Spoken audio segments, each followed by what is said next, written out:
Hello बच्चों, once again अस्सलाम वालेकुम and welcome to Shahid sir's education point. जैसा कि अभी आपको पता है कि अभी अभी मैंने गेस्ट पेपर अपलोड किया है और उसमें मैंने मेंशन किया है कि जो यूनिट नंबर 4 है अभी हमने वो नहीं पढ़ा। तो इस यूनिट नंबर 4 को हम थोड़ा बहुत पढ़ेंगे, यहाँ पे थोड़ा थोड़ा बहुत पढ़ेंगे ताकि इसी के साथ आपका जो पूरा सिलेबस है वो कंप्लीट हो जाएगा। तो चलते हैं बेटा, विदाउट एनी डिले। हाँ, we are going to just complete unit number 4।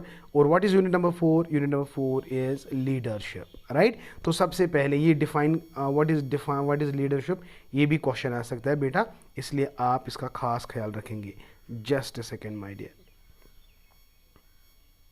Okay, तो व्हाट इज़ लीडरशिप? अब आप देख सकते हैं जो टर्म लीडरशिप है originate is from the root word that is led. So leadership means ability of an individual to collectively lead others towards a goal.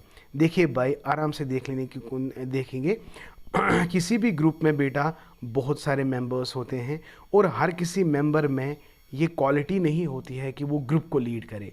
Group को lead करने का मतलब क्या है? हर किसी ग्रुप में अपने अपने गोल्स होते हैं, अपने अपने एम्स होते हैं। उन एम्स को अचीव करने के लिए बेटा लीडरशिप का होना बहुत ज़रूरी है।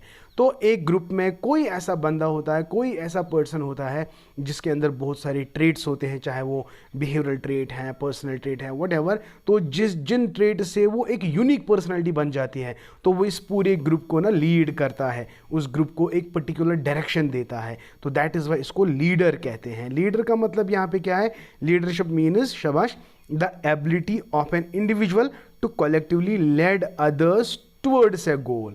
तो फॉलोइंग अगर हम डेफिनेशंस देखेंगे, देखो यहाँ पे मैं हम ज़्यादा डेफिनेशंस आपको नहीं बता सकते हैं, या आप आराम से नोट्स पे भी देख सकते हो। पहली डेफिनेशन है आर ड्यूबिन की, leadership is the exercise of authority and making of decision, right. हर किसी टीम में एक ऐसा बंदा होता है जो एक अथॉरिटी होती है, तो जिसके बिना ग्रुप काम नहीं कर सकता है। तो वो उसका डिसीजन होता है, जो होता है ना, वो डिसाइड कर लेता है कि हमें ग्रुप में क्या करना है और कौन सी एक्टिविटीज़ कब करनी है। इसी तरह अगर आप एल्फोर्ड बीटी की बात करेंगे, leadership is the ability to secure desirable action from a group of followers voluntary without the use of coercion. या बहुत सारे डेफिनेशन है, अब हम ये सारे डेफिनेशन तो नहीं पढ़ेंगे। तो अब आपने क्या समझा लीडरशिप का मतलब क्या है? सिंपली यार, लीडरशिप का मतलब है ये एक एबिलिटी होती है एक इंडिविजुअल में जो पूरे ग्रुप को लीड करता है और जो ग्रुप के अंदर गोल्स और अचीवमेंट्स एम्स होते हैं उनको अचीव करने की कोशिश करता है। अगर हम अब नेचर की बात करेंगे, देखो बेटा, लीडरशिप बोलो, नेचर बोलो या कैरेक्टरिस्टिक बोलो, leadership is characterise by number of factors. तो कौन कौन से ऐसे लीडरशिप में ऐसा क्या होना चाहे, किस पर्सन को आप लीडरशिप कहते हो? देखिए, पहला, leadership is the personal quality. ये पर्सनल क्वालिटी होती है। तो प्राइमरी कैरेक्टरिस्टिक जो लीडर का होता है कि इसमें ये अपनी खुद की, ये इनबॉर्न टैलेंटेड होता है, ये इसको हम बना नहीं सकते हैं। तो leaders are always remember they are born my dear, they are born. तो they leadership is not the social characteristic, it's a personal quality my dear, हमेशा याद रखना। चले बेटा, second, it depends on followers. A leader does not exist without followers. तो वो leader ही leader क्या जिसके फॉलोवर्स ना हो, ठीक है। अगर हम बात करेंगे टीचर की, टीचर को कौन फॉलो करता है? स्टूडेंट्स। तो स्टूडेंट से ही पहचान बनती है टीचर्स की। तो इसी तरह लीडरशिप को लीडर तब कहा जाए जब लोग इसको फॉलो करेंगे। तो it depends upon the followers. The greater the number of followers, the greater is the leadership, right my dear, very good. तो it is a process of influence. जब आप लीडर बनते हो ना, ऑटोमेटिकली लीडरशिप में क्या होता है? सोशल इन्फ्लुएंस हो जाता है। तो लीडर इन्फ्लुएंसेस अपने फॉलोअर्स को करता है, उनके एटीट्यूड्स को, उनके बिहेवियर को, उनके बिलीव्स को। तो ये actually the process of influence ही तो है। Number second, leader common goal are central to leadership. जब आप किसी कौम का लीडर बनते हो, तो कौम का लीडर बनने का मतलब क्या है? पूरी कौम का जो एक ही मकसद होता है, वो ही मकसद लीडर का होता है। तो लीडरशिप में जो गोल होना चाहिए वो कॉमन गोल होना चाहिए, वो आपको पर्सनल गोल नहीं होना चाहिए। अगर आप किसी का लीडर बनते हो, आपको उस ग्रुप का पर्सनल इंटरेस्ट नहीं देखना है, आपको कॉमन इंटरेस्ट देखना है कि लोगों का इंटरेस्ट क्या है, वही आपका भी इंटरेस्ट बनना चाहिए। तो and number next is my dear, it requires a great huge responsibility. So nice of you. It requires readiness to the responsibility. Another, it stimulates followers. तो अगर लीडर सही होगा ना, उनके फॉलोअर्स एक्टिव बनेंगे, एक्टिव रहेंगे। जब भी वो लीडर कोई बात करेगा, they are very much ready to activate that very action. तो leaders work for stimulating followers, strive willingly to attain common goal. अगर लीडर चालाक नहीं होगा, लीडर में क्वालिटीज़ नहीं होंगे, तो उनके फॉलोअर्स भी वो नहीं करेंगे। तो leader itself means an active personality, right. तो one who stimulates his followers, तो उसी को तो यार हम लीडर कहेंगे। दूसरा पॉइंट आप देख सकते हैं, it operates through many leadership styles. बहुत सारे लीडरशिप स्टाइल्स हैं जो हम अभी पढ़ेंगे। ऑटोक्रेटिक है, ट्रांसफॉर्मेशन है, ट्रांजैक्शनल है, लेजिस्फियर है, डेमोक्रेटिक है। तो बहुत सारे लीडरशिप स्टाइल्स होते हैं। लीडर में बहुत सारी क्वालिटीज़ होती है और उन क्वालिटीज़ को हम लीडरशिप स्टाइल्स कहते हैं। अपने अपने लीडर की अपनी अपनी स्टाइल्स होते हैं। तो कौन सा लीडर कौन सा वाला स्टाइल पसंद करता है, ये डिपेंड करता है पर्सनालिटी की, लीडरशिप की थिंकिंग पैटर्न पे। तो ये पहला वाला क्वेश्चन क्लियर, तो डेफिनेटली ये कल आपके एग्ज़ाम में आ सकता है। चलिए भाई, नंबर नेक्स्ट इज़, हाँ, अगर हम देखेंगे लीडरशिप इज़ नॉट सिनोनिम्स, ये छोड़ो, क्वेश्चन नंबर 2 पे आते हैं कि कौन कौन से ऐसे पर्सपेक्टिव्स हैं। Simple perspectives means theories. याद रखना है बेटा, great man theory, trade theory and behavioural theory आपके सिलेबस में है। ग्रेट मैन थ्योरी क्या कहती है, ये बिल्कुल सिंपल है, बिल्कुल सिंपल है। अगर हम इसको देखेंगे, देखिए भाई, पर्सपेक्टिव की बात करेंगे, पर्सपेक्टिव में हम डायरेक्टली बात करेंगे ट्रेड थ्योरी और एंड बिहेवियरल थ्योरी। तो ये पर्सपेक्टिव, दो पर्सपेक्टिव्स आपको पढ़ने हैं, trait theory perspective, another is behavioural perspective. पहला, अगर हम ट्रेड थ्योरी कहेंगे, ट्रेड थ्योरी का दूसरा नाम है great man theory.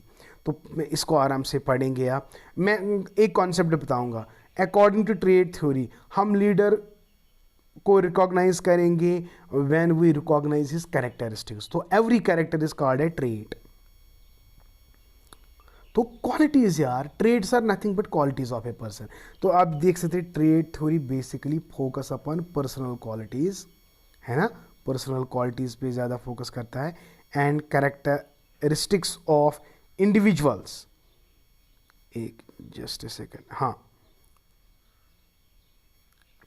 Characteristics of individuals which differentiate between leaders and non leaders. हर किसी इंसान में अगर हम देखेंगे, इसके भी अपने कैरेक्टर्स हैं, इसके भी अपने कैरेक्टर्स हैं। अगर इन दो को हम डिफरेंशिएट करेंगे भाई, इसमें कहीं ना कहीं ऐसे कैरेक्टर्स आपको मिलेंगे जो बिल्कुल डिफरेंट होंगे इस वाले पर्सन से।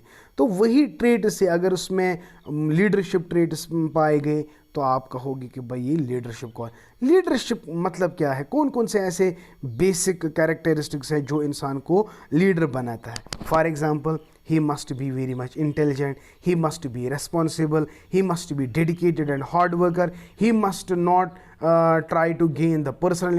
नहीं, बहुत सारे ऐसे कैरेक्टरिस्टिक्स हैं जिससे आपको पता चलेगा कि भाई इसमें लीडर क्वालिटीज़ हैं। तो ये लीडर क्वालिटीज़ देखिए, कुछ लीडर क्वालिटीज़ यहाँ पे मैंने हाईलाइट करके लिखे यहाँ पे। दीज इंक्लूड, कौन कौन से, ambition, energy, desire, led, honesty, integrity, self confidence, intelligence, job relevant knowledge, another. तो बहुत सारे ऐसे कैरेक्टर्स हैं, अगर ये इंसान में पाए गए तो आप इसको कहोगे भाई ये तो लीडर है। और याद रखना, लीडर ऑलवेज इनबॉर्न होता है। Leaders are great leaders are always born, they are not made socially, no, they are born my dear. And second one आप देख सकते हैं बिहेवियरल। बिहेवियरल में आप ओवर्ट कैरेक्टरिस्टिक्स देखते हैं, वो कैरेक्टर्स जो आपको दिखाई दे। देखो, the behaviour leadership theory focuses on how leaders behave and assume that traits can be copied by other leaders, sometimes called the style theory, जिसको हम great man theory कहते हैं ना, इसको हम style theory भी कहते हैं। तो simply when you see the actions of the leader, तो आप इस एक्शंस को, वो कैसे बोलता है, कैसे चलता है, किस तरह से बिहेव करता है, ये सारी चीज़ें आप में इसको देखने होते हैं, तब जाके आप इसको कहते हैं कि भाई इसमें तो लीडरशिप क्वालिटीज़ है। तो लीडरशिप क्वालिटीज़ आपको कैसे पता चलेगा, जब आप उसका बिहेवियर देखते हो, ठीक है। तो ये है बिहेवियरल। नाउ द इम्पोर्टेंट, कौन कौन से ऐसे लीडरशिप स्टाइल्स होते हैं, देखो TCTDL अभी आपको मैंने कहा। तो इसके अलावा जो 5 मैंने दिए, there is one more thing that is autocratic. Autocratic भी हम बात करेंगे। देखो लीडरशिप स्टाइल, इसका मतलब कि पहले समझो लीडरशिप स्टाइल का मतलब क्या है। Leadership style refers to the pattern of behaviour adopted by a leader consistently under different situations। लगातार अगर किसी इंसान में कोई ऐसा स्टाइल हो टास्क को परफॉर्म करने में, वो लगातार कंटिन्यूसली उसके अंदर होना चाहिए। फॉर एग्जांपल अगर लीडर ऑनेस्टी दिखा रहा है तो हर किसी इंस्टेंस में, हर किसी सिचुएशन में वो ऑनेस्टी दिखाना चाहिए। तो इसका मतलब है इसके अंदर एक स्टाइल है ऑनेस्टी का स्टाइल, ये इसको कभी चेंज नहीं कर रहा है। तो every leader follows a particular style of behaviour to carry out his rules and functions. It is this mode of behaviour which defines leadership styles. तो leadership style depends on the leaders own experience and personality. I hope बेटा आपको ये समझ आ गया। अब कौन कौन से ऐसे डिफरेंट लीडरशिप स्टाइल्स हैं जो आपने याद रखने हैं। अभी तो मैंने कहा पहला पॉइंट हम देख सकते, पहले को हम देखें ऑटोक्रेटिक और अथॉरिटेरियन स्टाइल। देखो कोई लीडर ऐसा होता है जिसके पास साथ आप बात नहीं कर सकते हो। क्यों? क्योंकि आपको एक किस्म का रूप होता है, एक किस्म, because it is an authority. तो without his decision group can not do any type of activity. यहाँ पे एब्सोल्यूट क्या है? Power is absolute. तो याद रखना है अथॉरिटेटिव में it is the power of the leader that is important. An autocratic leader is one who uses his power absolutely. They are highly assertive and task oriented. They demand complete obedience from his followers. तो जिनको वो follow करें, जो followers उनको follow करेंगे तो वो बिल्कुल ओबीडेंट होने चाहिए। ठीक है, तो ये है क्या? Autocratic style. तो आप उसको पॉज कर सकते हो, सारे लाइन बाय लाइन आप आराम से देख सकते हो। तो मैंने थोड़ा बहुत आपको कहा। अब देखिए number second is democratic. Democratic style is opposite to autocratic leadership. अब यहाँ पे डेमोक्रेटिक लीडर जो है try to involve subordinates in the decision making process. हाँ, और एक पॉइंट है, जो अथॉरिटेरियन लीडरशिप है ना, उसमें ना अगर वो डिसाइड कुछ करेगा, वो सबऑर्डिनेट्स को नहीं कहेगा कि आप डिसीजन में मदद दो, वो खुद ही डिसाइड करेगा। लेकिन डेमोक्रेटिक में वो अपने फॉलोअर्स की भी राय लेगा कि भाई आप बोलो कैसे डिसाइड करना है। तो यहाँ पे involvement of subordinates in the decision making process होती है।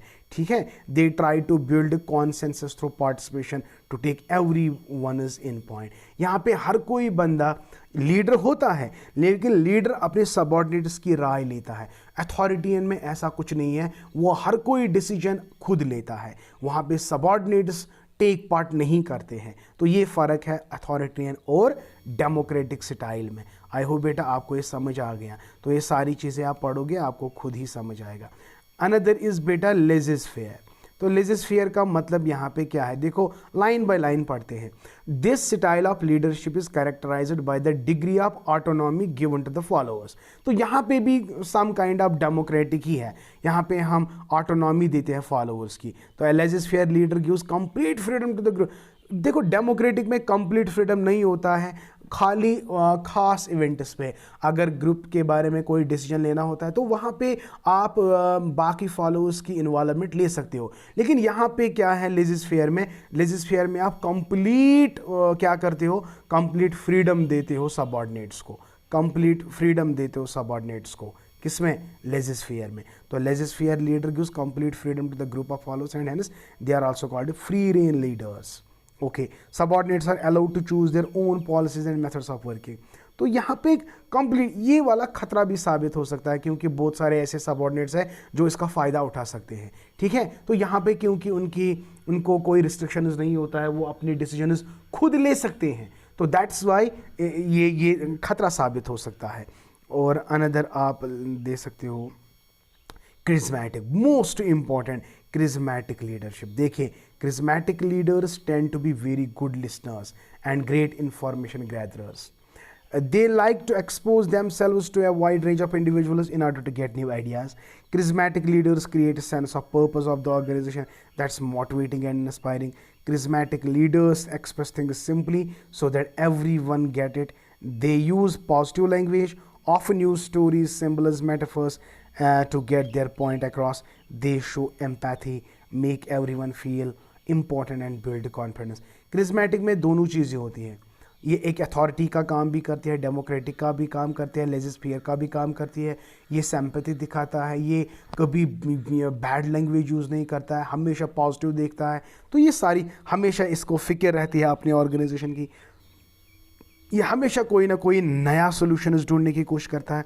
तो इसको भाई कहते हैं क्रिज्मेटिक लीडरशिप। अब इसके एडवांटेजेस और डिसएडवांटेजेस आप खुद बढ़ेंगे, वीडियो को पॉज करो और देखो। ट्रांसफॉर्मेशन लीडर्स, देखो ट्रांसफॉर्मेशन लीडर्स जो है, transformation leaders inspire their followers to achieve results using innovative ways. Autonomy and authority is given to the workers or subordinates so as to achieve their potential and give their best to the organization. These leaders are interested in mobility and change and would like to eradicate the things that do not work everywhere. यहाँ पे sympathy का concept कभी आता है कभी नहीं आता है। अगर वो अपनी सोसाइटी में कोई ऐसा चेंज देखे जिससे खराबी हो सकते हैं तो उनका मेन मोटिव होता है इसको जल्दी से जल्दी इरेडिकेट करें, वो नए नए चीज़ों को लाना चाहते हैं। These leaders are well organised and focused on creativity of their followers. तो ये भी लाइक हाउ ऐसे ही है। तो एडवांटेज आप खुद देख सकते हैं, देखिए एडवांटेज। और ट्रांजैक्शनल लीडरशिप देखिए, this leadership is basically supervision type. In this leader gives reward of the employees for a good job, they may also give. हाँ देखो, ये एक बार क्वेश्चन आया था एंट्रेंस में, वो कौन सी ऐसी लीडरशिप को स्टाइल है जिसमें अगर कोई बंदा अच्छा काम करता है तो रिवॉर्ड मिलता है, अगर कोई गलत काम करता है तो उसको सज़ा भी मिलती है। तो ये ट्रांजैक्शनल लीडरशिप। तो this leadership is basically a supervision type. In this type gives reward employee for good job. They may also give punishment for the bad results. तो ये आप ऐसे ही देख सकते हो, इसको आराम से पढ़ो और थोड़ा स्क्रॉल करो। या इम्पोर्टेंस ऑफ लीडरशिप में motivation and moral, gaining group efforts, providing a vision, improving cooperation among employees, protecting the interests of employees, attainment of organization goals, directing through change, adding authority, making management a social process. So by this we have completed unit number 4. तो unit number 4 के साथ मैंने justice नहीं किया, मैंने सारा एक ही दिन में इसको पढ़ाया। लेकिन हालांकि बहुत सिंपल कॉन्सेप्ट था, वो बहुत ज़्यादा मतलब इसमें मतलब ज़्यादा एक्सप्लेन करने की ज़रूरत भी नहीं थी, इसलिए मैंने इसको एक ही लेक्चर में कंप्लीट किया। आई होप बेटा ये वीडियो आपको अच्छी तरह से पसंद आया। तो वीडियो को पॉज करो, पॉइंट्स को नोट डाउन करने की कोशिश करो। Thank you, may Allah bless you. Tomorrow और day after tomorrow is your examination, तो I wish you again all the best, may Allah succeed you. Okay, thank you and keep always learning.